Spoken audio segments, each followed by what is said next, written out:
నేడే ఢిల్లీ అసెంబ్లీ ఎన్నికల ఫలితాలు ప్రారంభమైన ఓట్ల లెక్కింపు. గెలుపుపై అధికార విపక్షాల ధీమా. మధ్యాహ్నానికి వెలువడనున్న ఫలితాలు.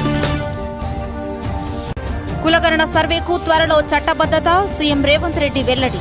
మంత్రివర్గ విస్తరణపై ఇప్పుడేమీ చెప్పలేమన్న ముఖ్యమంత్రి. వేవ్ సమ్మిట్ పై సినీ ప్రముఖులు, వ్యాపారవేత్తలతో ప్రధాని వీడియో కాన్ఫరెన్స్.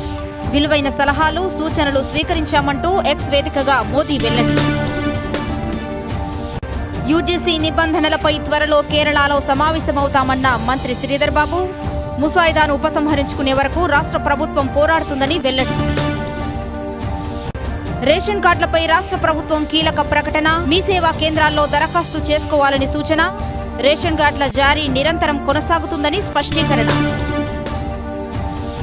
గృహ రుణ వినియోగదారులకు ఆర్బీఐ ఊరట. రెపో రేటును 25 పాయింట్లు తగ్గించిన రిజర్వ్ బ్యాంక్. ఆర్థిక వృద్ధికి ఊతమిచ్చేందుకేనన్న సంజయ్ మల్హోత్రా.